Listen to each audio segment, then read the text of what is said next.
Hello students, कैसे हैं आप सब लोग। उम्मीद करती हूँ सब अच्छे होंगे और स्वस्थ होंगे। मैं Meena Rana ICT virtual class में आपका स्वागत करती हूँ। स्टूडेंट्स, हम पढ़ रहे हैं क्लास 6 की हिंदी, और हिंदी में हम पढ़ रहे थे यहाँ विशेषण व्याकरण में। और प्रीवियस लेक्चर में हमने यहाँ विशेषण की परिभाषा, कुछ उदाहरण और साथ में विशेषण के भेद आपको बताए हैं। और आज की क्लास में हम इसको आगे कंटिन्यू करेंगे और साथ में कुछ विशेषण पर आधारित जो आपके बहुविकल्पीय प्रश्न हैं उनको भी हम यहाँ पर करेंगे। तो चलिए चलते हैं स्मार्ट बोर्ड पर। चलिए, तो आपने यहाँ प्रीवियस लेक्चर में आपको विशेषण और विशेषण की परिभाषा आपको बताई थी मैंने, ठीक है। तो हमने क्या कहा था, संज्ञा एवं संज्ञा व सर्वनाम की विशेषता, संज्ञा व सर्वनाम की विशेषता बताने वाले की विशेषता बताने वाले शब्द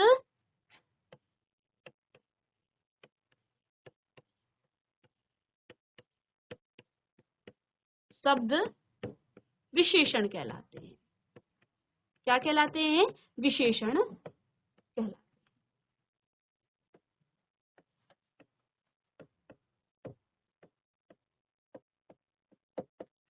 क्या? संज्ञा व सर्वनाम की विशेषता बताने वाले शब्द विशेषण कहलाते हैं। यानी कि आपने किसी संज्ञा की विशेषता बताई। अब विशेषता क्या क्या हो सकती है बच्चों? जैसे हम एक आम की विशेषता बताई, ठीक है।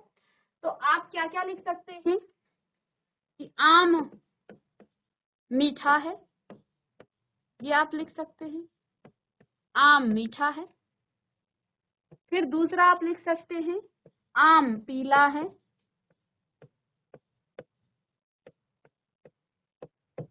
ठीक है। आपने तीसरा कहा 4 आम हैं, 4 आम है, ठीक है। तो यहाँ पर आपने कहा मीठा आम, ठीक है, आम पीला है, 4 आम। तो ये सभी जो है मीठा, पीला और 4, ये आपके विशेषण हैं, क्योंकि ये आम की, और आम यहाँ पर क्या है? आपका संज्ञा है। आपने संज्ञा को छोड़कर क्या कहा? वह अच्छा लड़का है, वह अच्छा लड़का है। तो आपने यहाँ पर अच्छा किसे कहा? लड़के को। और लड़का कौन है? वह। तो वह यहाँ पर किसे कहा है? वह यहाँ पर सर्वनाम है, ये आपका सर्वनाम है। तो हम संज्ञा की भी विशेषता बता सकते हैं और सर्वनाम की भी विशेषता बता सकते हैं, ठीक है। क्योंकि विशेषण की परिभाषा ही आपने ऐसी पढ़ी है कि संज्ञा व सर्वनाम की विशेषता बताने वाले शब्द विशेषण कहलाते हैं। संज्ञा व सर्वनाम की विशेषता बताने वाले शब्द क्या कहलाते हैं? विशेषण कहलाते हैं। अब विशेषता एक ही नहीं होगी, विशेषण आपके अलग अलग प्रकार के होंगे। आपने कहा आम मीठा है, तो मीठा भी विशेषण है। आम पीला है तो आम, या आपने यहाँ पर इसके अलावा लिखा बड़ा आम, तो ये भी तो विशेषता है, आम कैसा है? बड़ा है। आपने यहाँ पर क्या कहा कि आम बड़ा है, ठीक है। तो इसमें आपका जो बड़ा है ये भी तो विशेषता है, ठीक है ना। तो इसमें आप देख पा रहे हैं अलग अलग हम आम की ही विशेषता बता रहे हैं, अलग अलग आम की ही हम विशेषता बता रहे हैं, ठीक है बच्चों।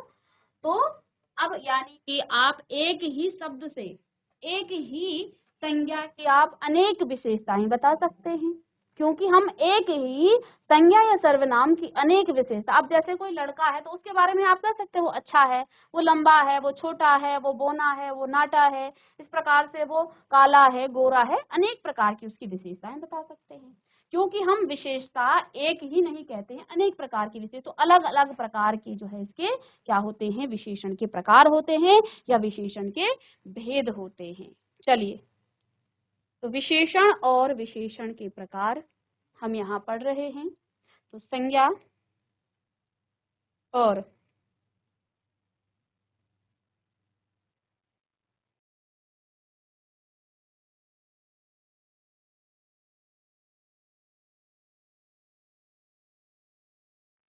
अब आप देखिए विशेषण के 4 भेद हैं। देखेंगे कल मैंने आपको यही बताया था, विशेषण के कितने 4 भेद हैं। विशेषण के 4 भेद हैं। ठीक है, पहला भेद गुणवाचक, गुणवाचक विशेषण।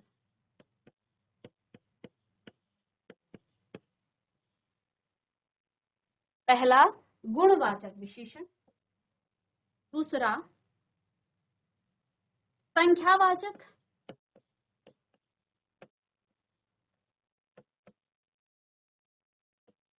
संख्यावाचक विशेषण।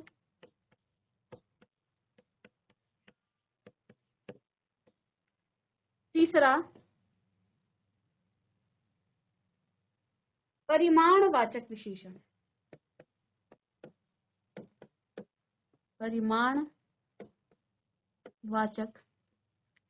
विशेषण।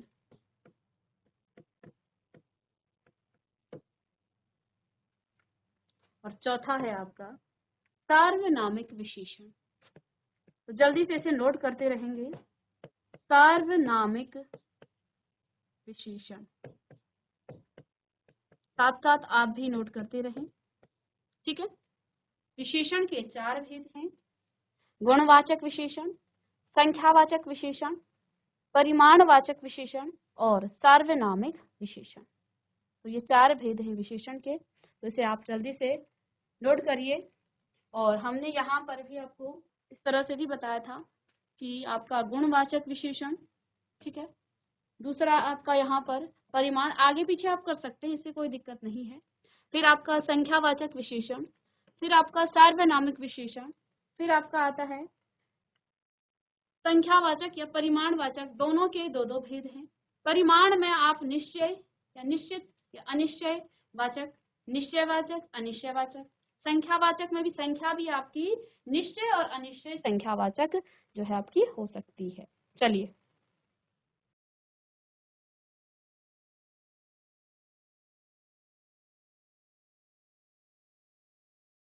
इसमें स्टूडेंट्स एक पद आता है, जैसे आपने कहा आम मीठा है।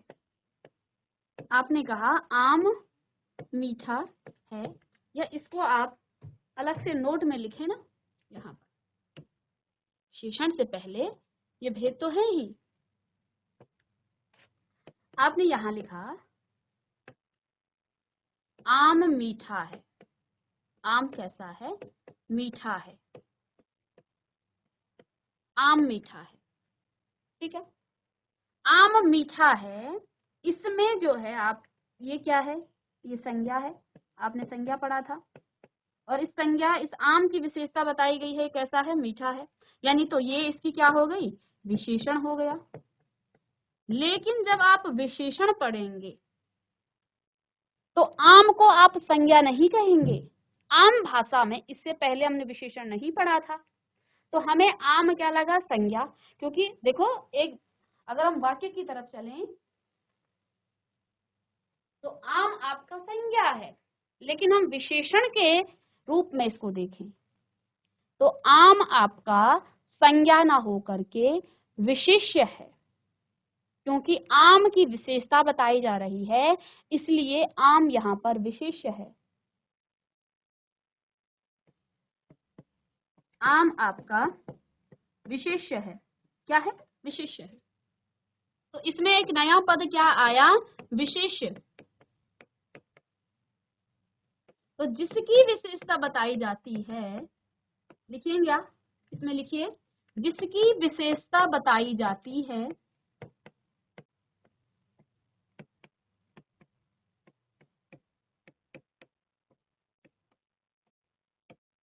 वह विशेष्य कहलाता है। वह विशेष्य कहलाता है।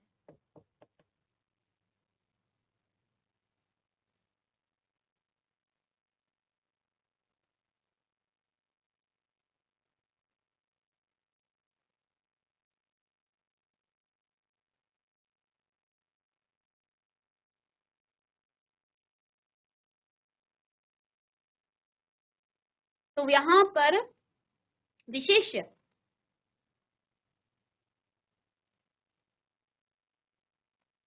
आगे जब आप समास पढ़ेंगे क्लास 9th में, तो वहां पर एक पद आएगा विशेष्य, तब आपको ये काम आएगा। इसलिए ये जानना जरूरी है कि विशेष्य है क्या। तो जिसकी विशेषता बताई जाती है वह आपका विशेष्य कहलाता है। जिसकी विशेषता बताई जाती है वह आपका विशेष्य कहलाता है।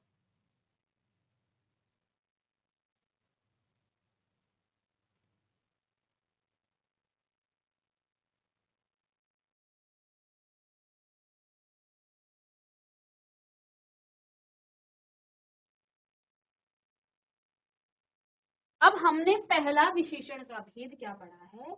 गुणवाचक विशेषण। क्या कहा? गुणवाचक।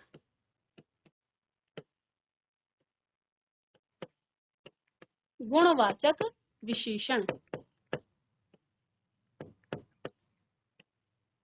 तो विशेषण तो आपने पढ़ लिया कि संज्ञा और सर्वनाम की विशेषता बताने वाले शब्द आपके क्या कहलाते हैं? ये आपके गुणवाचक विशेषण कहलाते हैं। ठीक। लेकिन जो ये आपका गुणवाचक विशेषण है, इसमें क्या क्या चीजें आती हैं? तो जिस शब्द से संज्ञा या सर्वनाम के गुण, जिस शब्द से, कल आपको पीपीटी के माध्यम से मैं समझा चुकी हूं, आज आप लिखेंगे जिस शब्द से संज्ञा या सर्वनाम के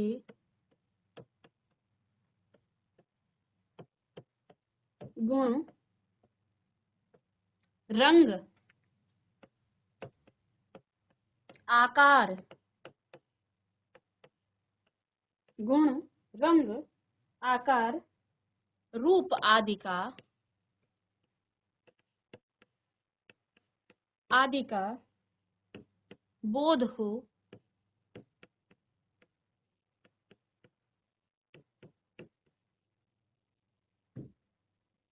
वह गुणवाचक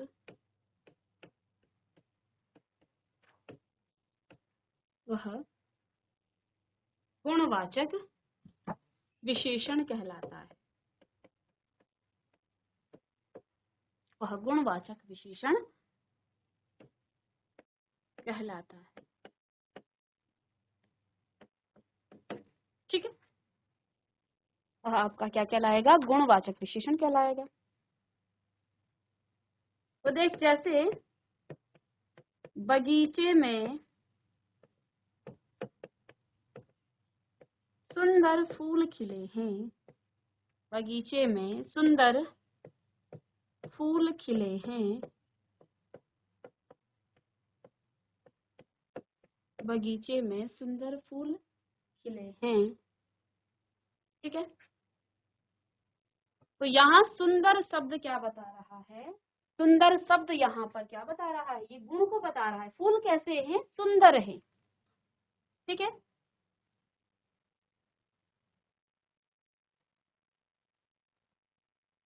इसी प्रकार से अन्य उदाहरण आप लिख सकते हैं।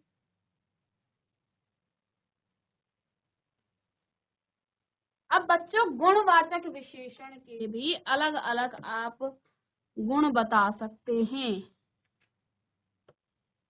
गुण आप अलग अलग बता सकते हैं। जैसे समय संबंधी, समय संबंधी, समय संबंधी अर्थात क्या समझ में आया? जैसे आपने कहा नया, आपने कहा पुराना, ये तो समय से संबंधित है। नया यानी अभी अभी का, इस समय का, पुराना यानी कि बहुत पहले का, तो ये समय से संबंधित है। नया, पुराना, ताजा, ताजा। आपने कहा वर्तमान, भूत, भविष्य, वर्तमान, भूत, भविष्य। ठीक है। अगला, पिछला आदि सब। अगला, ठीक है, पिछला आदि।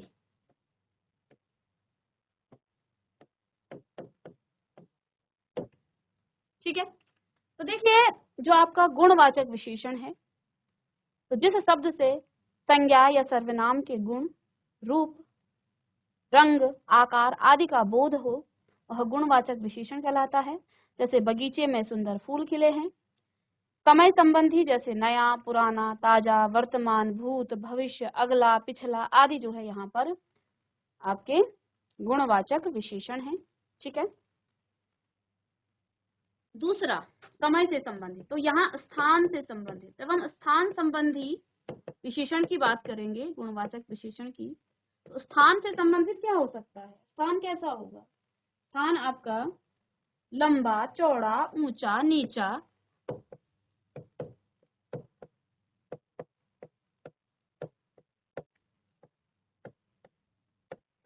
ऊंचा, नीचा,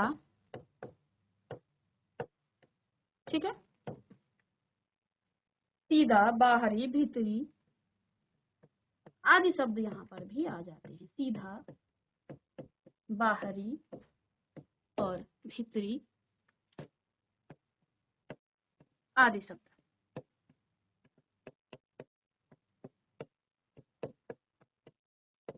ठीक है।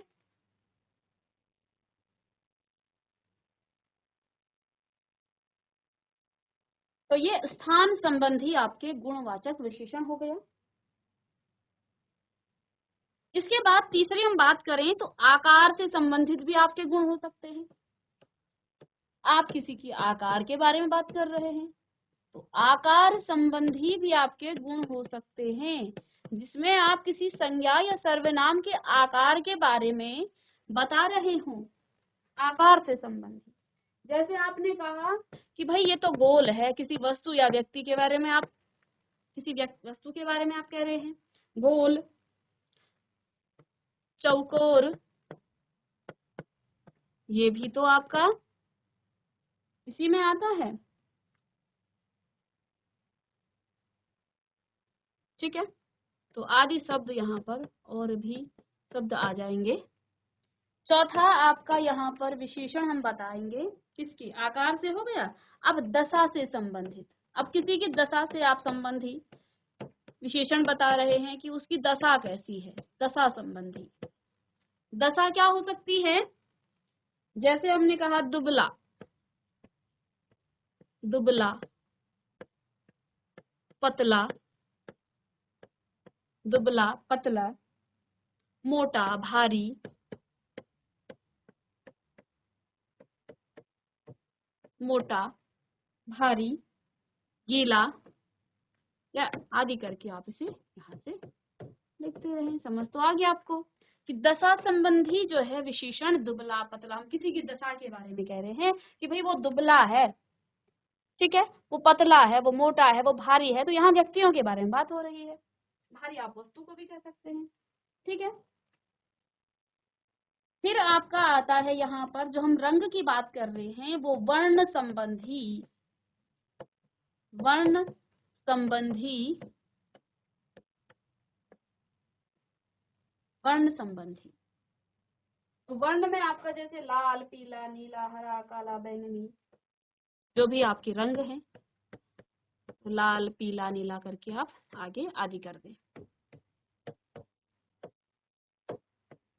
आदि। तो आप समझ गए आगे। ठीक है।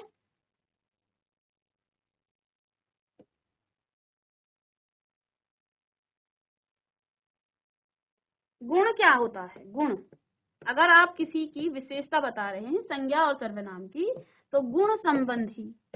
अब गुण होते क्या है? क्या क्या हो सकते हैं गुण आपके? भला, बुरा, आप किसी के बारे में भला गुण बताएं कि वो अच्छा है, या बुरा बताएं कि वो बुरा है। भला हो गया, बुरा हो गया, उचित, अनुचित, उचित, अनुचित, ठीक है, आदि।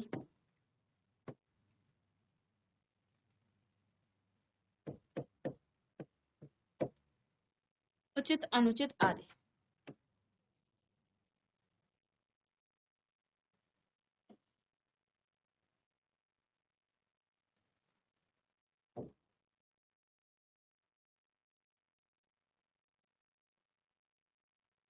इसके बाद स्टूडेंट्स यहाँ पर आपका नेक्स्ट आता है संख्यावाचक। संख्यावाचक विशेषण। संख्यावाचक विशेषण। अब ये संख्यावाचक विशेषण क्या है?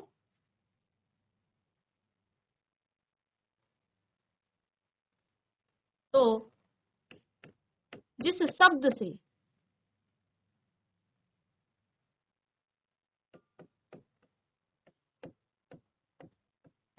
संज्ञा या जिस शब्द से संज्ञा या सर्वनाम की संख्या का बोध हो कि आपको कितनी संज्ञा के बारे में बात हो रही है, संख्या का बोध हो,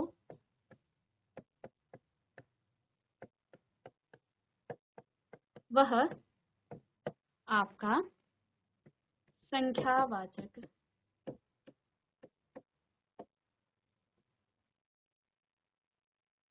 विशेषण कहलाता है। वह आपका संख्यावाचक विशेषण कहलाता है।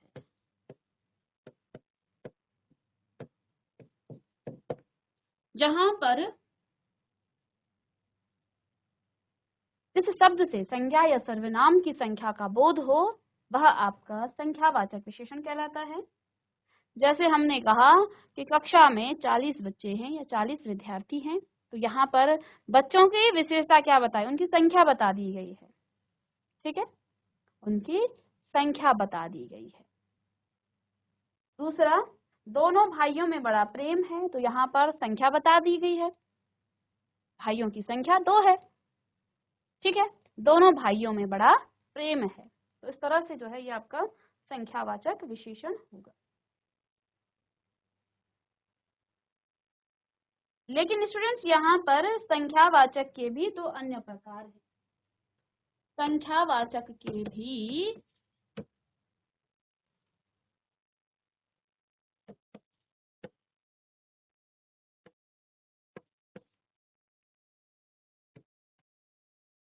संख्यावाचक विशेषण के प्रकार।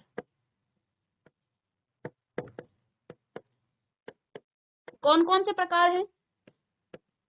पहला, निश्चय या निश्चित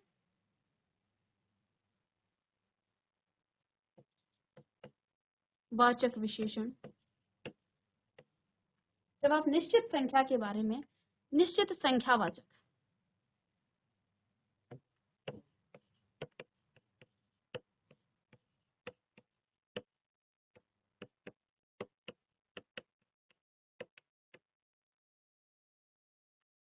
और दूसरा आपका अनिश्चित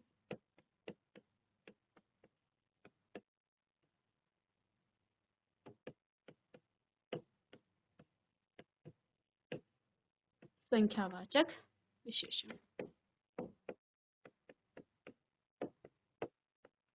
यहीं पे समझ लेते हैं, जब हम किसी निश्चित संख्या का बोध करते हैं, जैसे आपने कहा 1, 10, ठीक है, 4, तो कोई निश्चित संख्या, तब आपका निश्चित संख्यावाचक। अब अनिश्चित में आपका क्या आ जाता है? अनिश्चित में आपका आएगा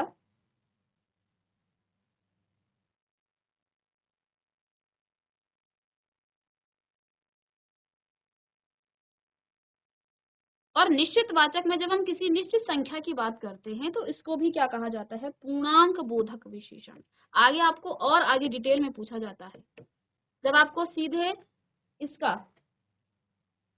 विशेषण के संख्यावाचक में जो आपका निश्चित संख्यावाचक है, इसका भी अलग अलग इसके भी प्रकार हैं। इसके भी आपको अलग अलग प्रकार दिखेंगे। इसके आपके निश्चित संख्यावाचक के, जैसे आपका पहला है पूर्णांक बोधक। पूर्णांक बोधक,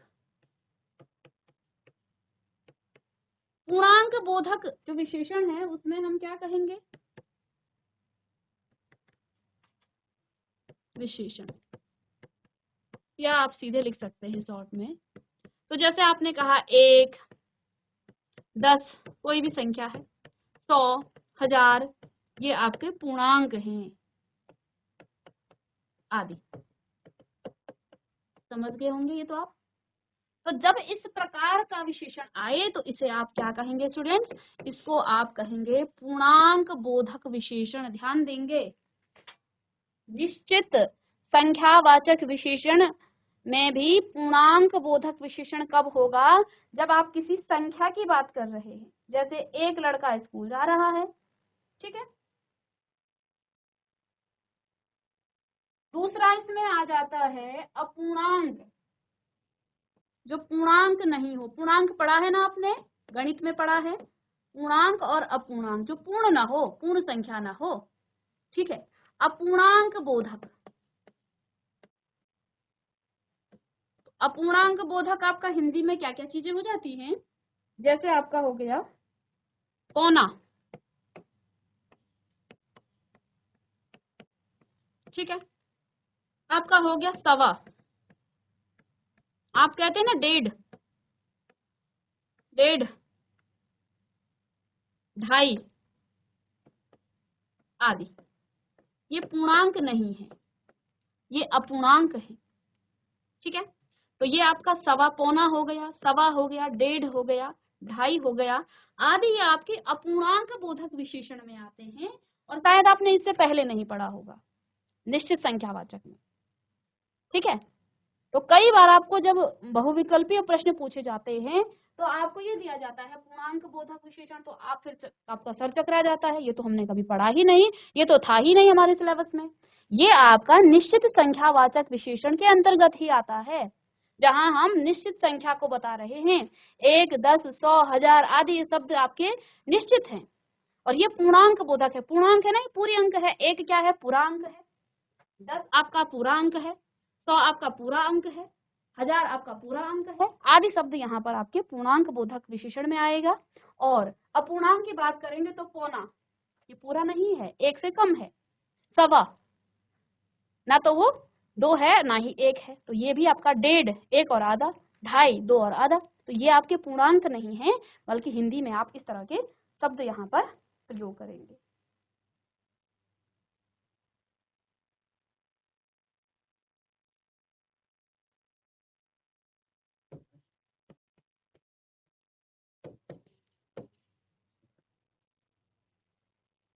फिर आपका क्रमवाचक विशेषण।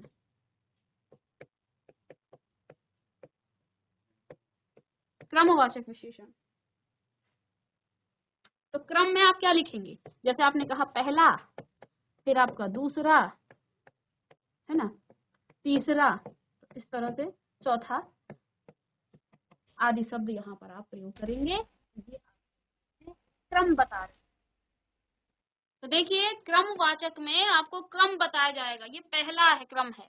दूसरा बता दिया तो दूसरा का मतलब क्रम बताया जा रहा है। तीसरा आदि शब्द यहाँ पर आपके क्रमवाचक विशेषण में आते हैं, ठीक है। और देखिए इसके बाद आपका चौथा आता है आवृत्तिवाचक। आवृत्तिवाचक विशेषण। आवृत्तिवाचक विशेषण में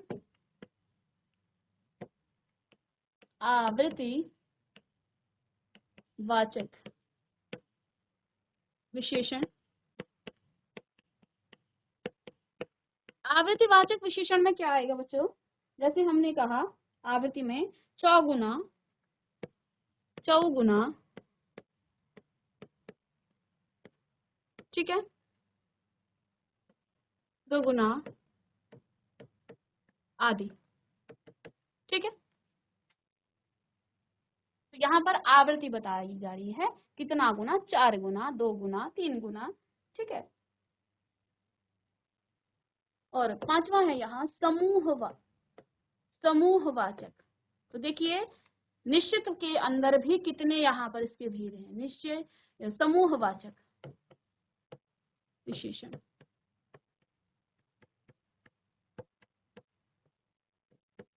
समूह में जैसे आपका हो गया तीनों, पांचों, आठों, तो यहाँ समूह का बोध हो रहा है। तीनों, पांचों,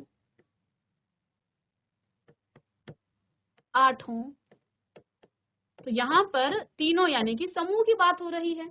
आदि शब्दों का यहाँ पर प्रयोग होता है, आदि। यहाँ पर भी आप आदि करके छोड़ दें। ठीक है, तो ये आपका समूह। और लास्ट इसका है प्रत्येक बोधक, छठा। तो आप कंफ्यूज मत होइए, जब आपको ऑप्शन में दिया जाता है ना विकल्प में प्रत्येक बोधक, तो इसमें भी आपका क्या हो जाएगा, प्रत्येक। पहले तो प्रत्येक ही आएगा, फिर प्रत्येक के बाद आपका हर एक, एक एक, प्रति, हर एक,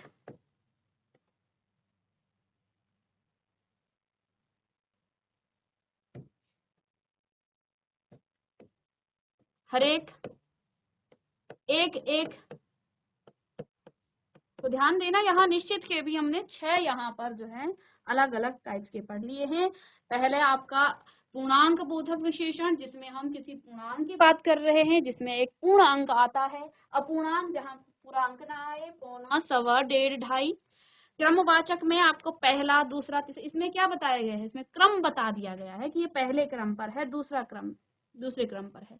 आवृत्तिवाचक विशेषण, जिसमें 100 गुना आवृत्ति होगी ना, 4 बार, 2 गुना, 100 गुना, तो आवृत्ति होगी 100 बार। समूह बोधक में, समूहवाचक में तीनों, पांचों, देखो इनमें क्या आ रहा है, इनमें समूह का बोध हो रहा है।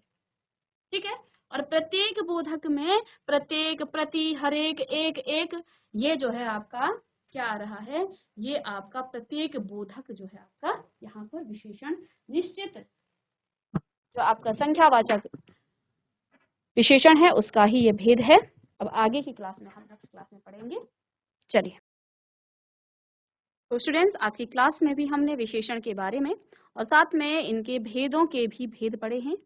उम्मीद करती हूँ सभी को समझ में आ रहा होगा। मिलते हैं नेक्स्ट लेक्चर में, तब तक के लिए thank you and have a nice day.